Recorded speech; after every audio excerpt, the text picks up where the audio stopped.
एक गांव में रोहित और शोभित नाम के दो भाई रहते थे। बड़ा भाई रोहित अपने छोटे भाई से बहुत जलन रखता था, क्योंकि शोभित पढ़ाई लिखाई में होशियार था और रोहित उसे परेशान करता था। वो अपने भाई से घर का सारा काम करवाता था और खुद एक भी काम नहीं करता था। बस जंगल से लकड़ियां लाने जाता था और उन्हें नगर में बेचता था। लेकिन उसका छोटा भाई बहुत दयालु था। एक दिन सुबह सुबह, रोहित भैया उठो, आज जंगल नहीं जाना क्या आपको? काम के लिए देर हो रही है। उठो भैया उठो। अरे सुबह सुबह क्यों सर पे चढ़े हो? सोने दो मुझे, जाकर अपना काम कर। मैं भी सोकर उठूंगा तब जाऊंगा। चल जा यहाँ से। लेकिन भैया मुझे खाना बनाना है और लकड़ियां खत्म हो गई हैं। सोने भी नहीं देते। हाँ जा रहा हूँ। रोहित अंगड़ाई लेते हुए उठता है और कुल्हाड़ी उठाकर जंगल की तरफ निकलता है। भैया जल्दी आना। हाँ ठीक है।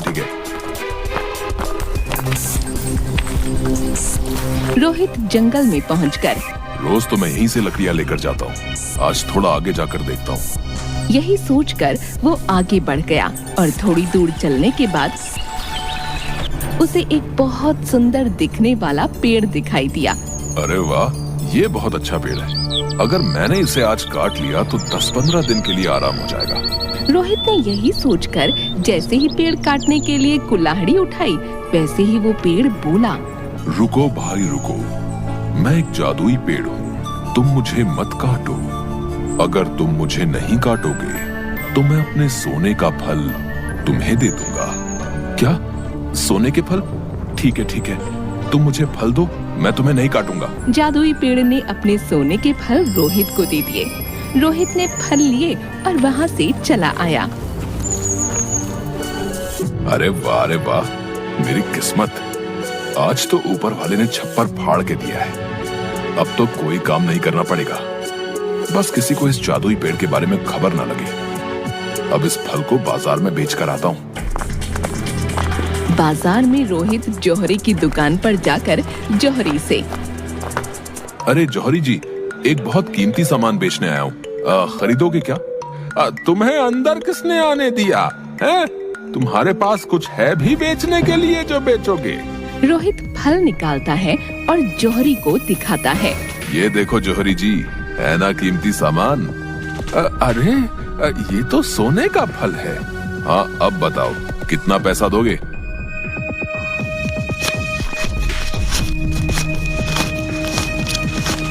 ये लो 15,000 और लाओ ये सोने का फल मुझे दे दो। रोहित जौहरी को वो फल देकर पैसे ले लेता है और घर आ जाता है।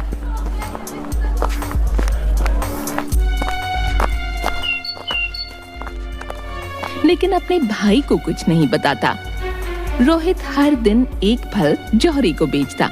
एक दिन शोभित अपने भाई से,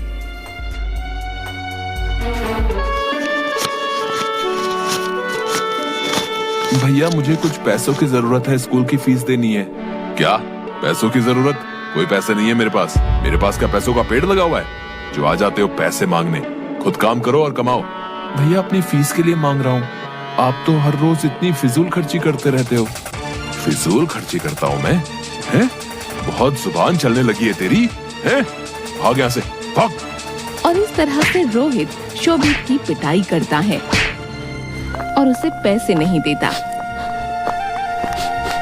एक दिन रोहित के सारे फल खत्म हो जाते हैं। अब तो सारे फल खत्म हो गए हैं। अब मैं क्या करूंगा? एक काम करता हूँ, मैं फिर से उस जादुई पेड़ के पास जाता हूँ। रोहित उस पेड़ के पास जाता है और उसे धमकाने लगता है। सुनो जादुई पेड़, अगर तुमने मुझे अपने सारे फल नहीं दिए तो मैं तुम्हारी सारी शाखाएं काट दूंगा। अरे मैंने तुम्हें अपने सारे सोने के फल दे दिए और तुम ऐसा कर रहे हो? नहीं, तुम ऐसा कैसे कर सकते हो? ठीक है, मैं नहीं काटूंगा। इसके बदले में दोगे मुझे अपने सारे फल? बताओ।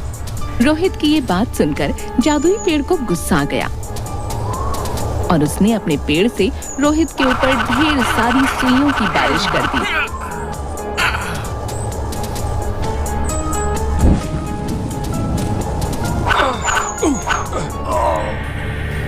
जिससे वो बहुत बुरी तरह घायल हो गया। अरे अरे, ये क्या कर रहे हो? बचाओ बचाओ कोई मुझे, बहुत दर्द हो रहा है। इधर शाम होने पर शोभित को अपने भाई की चिंता होने लगी। शाम होने को है, लेकिन अभी तक भैया नहीं आए। जाके देखता हूँ कहाँ गए हैं। इतनी देर तो कभी नहीं हुई भैया को।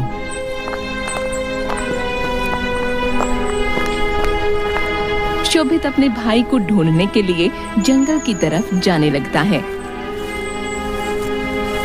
लेकिन उसे उसका भाई कहीं नहीं मिलता, जिसे देख वो बहुत परेशान हो जाता है और जंगल की तरफ आगे बढ़ने लगता है। बहुत दूर चलने के बाद उसे एक आवाज, कोई बचाओ मुझे, सुनाई दी। लगता है उधर कोई है। शोभित उसी तरफ जाने लगा जहाँ से उसे आवाज आती है और जाकर देखता है कि उसका भाई घायल हालत में पड़ा है। अपने भाई की ऐसी हालत देख शोभित रोने लगता है और रोते रोते कहता है, भैया आप परेशान मत हो, मैं अभी आपके शरीर से ये सारी सुइयां निकाल देता हूँ। लेकिन ये सब हुआ कैसे? तुम मुझे क्यों बचाना चाहते हो? मैंने तो तुम्हें बहुत परेशान किया है। जाओ यहाँ से, मुझे मेरी लालच की वजह से ये सजा मिली है। नहीं भैया, मैं आपको ऐसे छोड़कर नहीं जाऊंगा। आप मुझे परेशान करते हो तो क्या हुआ, आप मेरे भाई हो और मैं आपको बहुत प्यार करता हूँ।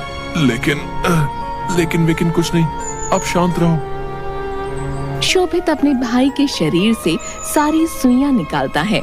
सारी सुइयों के निकल जाने के बाद रोहित ने शोभित से अपने बुरे व्यवहार के लिए माफी मांगी और बेहतर इंसान बनने का वादा भी किया। लेकिन भैया ये सब हुआ कैसे? रोहित ने शोभित को सारी बात बताई।